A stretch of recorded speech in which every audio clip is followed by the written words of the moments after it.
Halo, saya berada di Embun Pagi. Embun Pagi itu tempat di ketinggian panorama untuk bisa melihat pemandangan Danau Maninjau secara luas. Danau Maninjau adalah danau purbakala yang saya merasakan itu ada suasana magis. Tetapi tahun 80 saya kesini dengan misi untuk membangun pembangkit listrik tenaga air dari Maninjau itu yang dialirkan dari Muko-Muko tuh mulut yang di sana itu.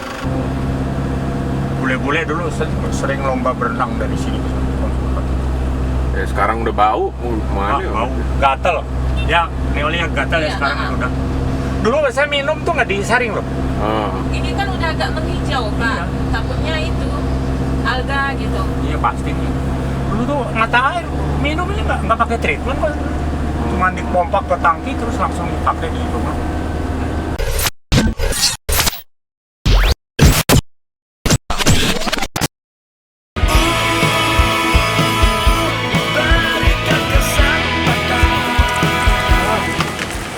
Apa itu, Pak? Ikan bada lebih gurih daripada gini yang sekarang, beda.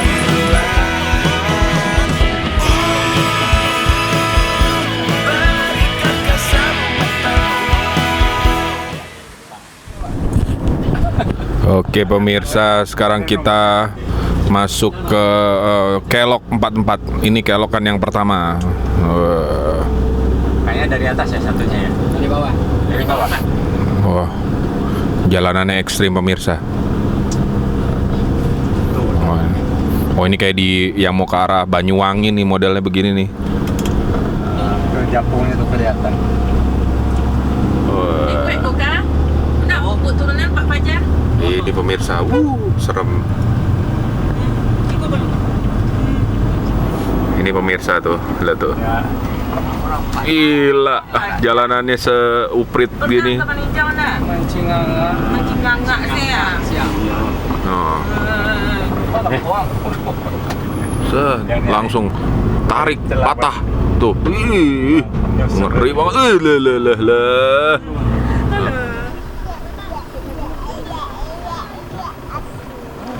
Halo, saya berada di Embun Pagi. Embun Pagi itu tempat di ketinggian panorama untuk bisa melihat pemandangan Danau Maninjau secara luas.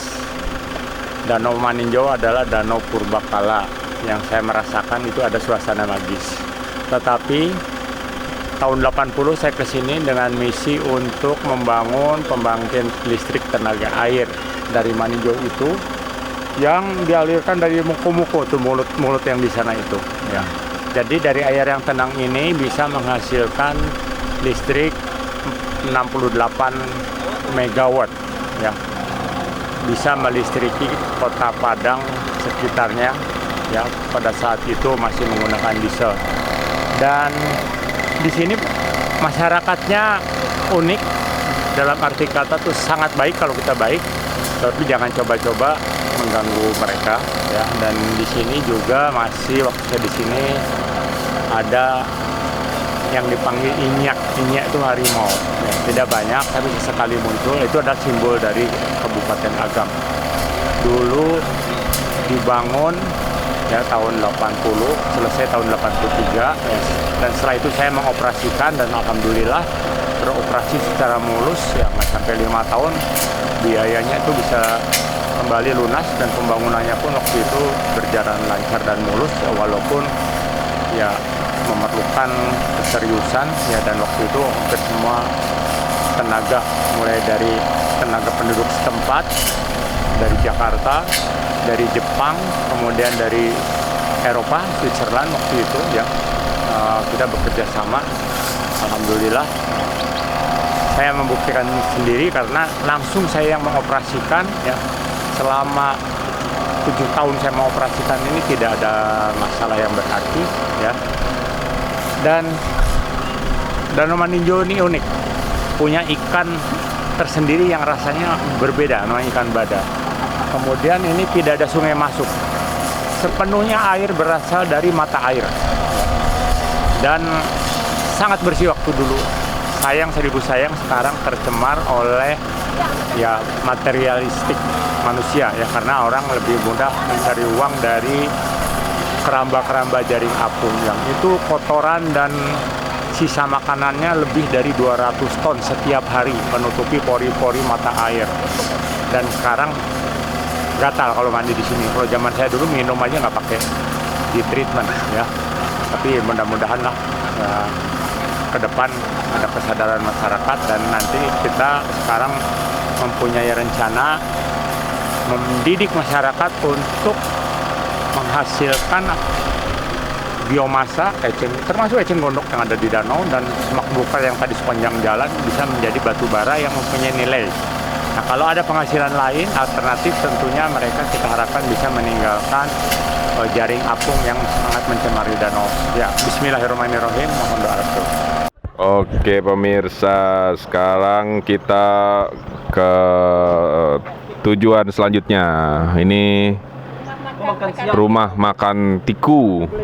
Wah, ini nih gulai ikan karang, gulai lokan, gulai jengkol. Buset, kita masuk pemirsa. Oke.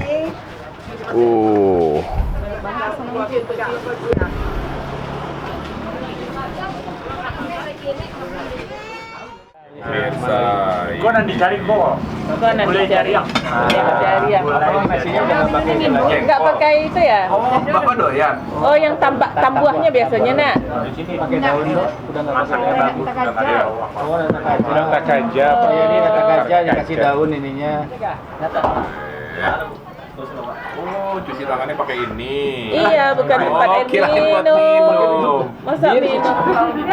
Ada nasinya satu, piringnya satu dia. Kita minum bir bintang dulu pemirsa. Bukan nih buat cuci tangan. Oh, baru tahu nih buat cuci tangan ternyata. Waduh, jengkol. Doyan. Doyan. Wah, salah. Ini. Namanya jengkol itu salah. Ini ikan apa nih? Ikan lawak karang. Apa sih? Jajalin dulu kuahnya pemirsa. Wih, kuahnya ngeping-ngeping gini. Nih, lokannya tambah sini. Naik lok. Iya, Coba ya. lokannya. Sini. Bismillahirrahmanirrahim. Nah, kancuk. Oke. Nah, boleh. Nah, TS 2, 3. Masya Allah. Teh panas tawar 1. Satu lagi teh panas tawar. Teh panas tawar 2. Dua. Teh panas tawar 3. Ih, ini TS 3. ikannya enak banget, Mbak. Eka minumnya. Nah, Ini ikan sungai. Karang. Ini ikan laut. Karang tuh dia nggak banyak gerak, jadi lembut ininya. gemuk deh. Bu, sorry jengkolnya. Saya pilih kan Jariannya kena gulainya kan. Tiga orang kan. Wah, Parabola. aduh, Kenapa? enak banget. Sumpah enak banget. Sumpah nggak ada obat nih bener dah. Hah?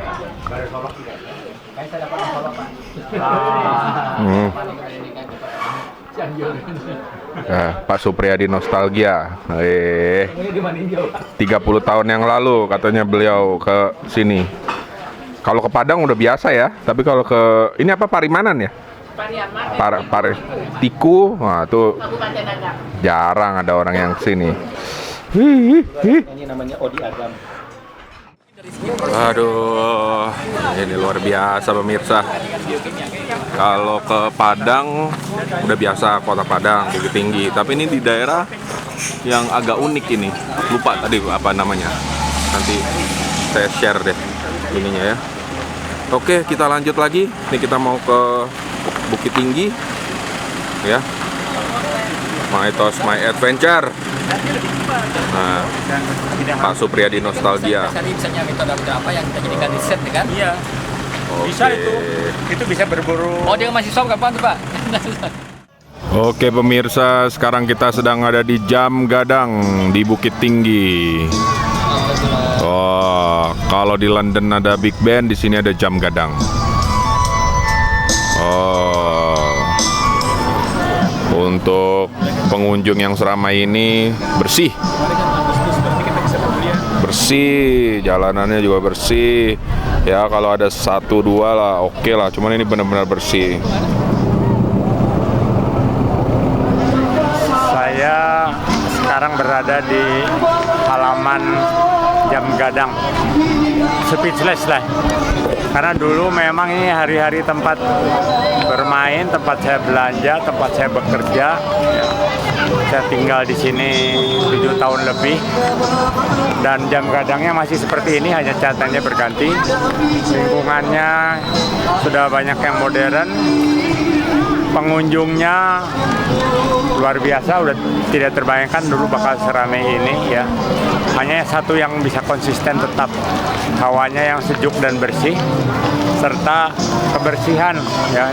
Memang sejak saya di sini masyarakat Minangkabau sudah ditanamkan cinta pada kebersihan ya. Saya masih ingat orang-orang di sini itu tidak pernah membuang sisa makanan atau bekas kulit kacang atau rokok. Mereka membawa sendiri kantong kresek. Jadi kalau nyampah itu ditaruh di kantong kresek, disakuin atau dikantongin untuk dibuang ke tempat sampah, tidak dibuang sembarangan. Itu sudah budaya, makanya Bukit Tinggi dulu mendapatkan beberapa kali berturut-turut hadiah Adipura. Zaman dulu namanya hadiah Adipura ya, kota terbersih. Dan memang di sini legendaris itu secara sejarah ya. Di depan saya nih dulunya namanya Gedung Triarga, itu gedung pemerintahan yang sayangnya sekarang sudah menjadi ya karena desakan kebutuhan ekonomi dan masyarakat sudah menjadi hotel ya, jadi Novotel. Dan pasar atas masih ya menyisakan auranya walaupun gedungnya sudah modern di belakang Gadang ini. Nah, di sebelah bawah sebenarnya turun ke jenjang 1000 ya, itu di pasar bawah tempat sayur, daging basah ya. Kalau pasar atas ini tempat makanan, kemudian pakaian, tekstil dan juga kebutuhan rumah tangga lainnya. Tapi lengkap di sini ya? Ya lengkap. Tapi keindahannya terutama hawa sejuknya, hawa segarnya ya, masih bisa dirasakan sampai tidak luntur oleh modernisasi ya. Dan saya kira ini yang membawa budaya masyarakatnya untuk menjaga kebersihan ya. Untuk jumlah pengunjung sebanyak ini bisa bersih kayak gini sih menurut saya udah luar biasa ya. Dan ini yang saya terkesan ya, dan ingin menularkan kalau bisa menjadi budaya seluruh masyarakat Indonesia lah ya, bahwa kebersihan itu memang perintah dari Allah Subhanahu wa Ta'ala. Saya kira Bukit Tinggi memang kota tujuan ya, tidak akan pernah bosan ya. Mau tinggal di sini berapa tahun, mau sekedar berkunjung ya, tempat Bukit Tinggi ya sebetulnya kota yang tempat wisatanya ada di tengah kota ya di sini ya. Di depan saya itu tinggal berjalan kaki ada namanya Benteng Fort de Kock. Ke bawah sedikit ada Ngarai Sianok yang terkenal ya. Kemudian ke arah sana, ke arah Payakumbuh ada Ngalau Indah. Ya, banyak sekali ya tempat-tempat, dan Bukit Tinggi sendiri juga sebagai kota yang layak dikunjungi sempat untuk wisata ya. Saya kira silakan yang belum pernah wajib datang ke Bukit Tinggi dan tidak akan bosan ya. Yuk, assalamualaikum.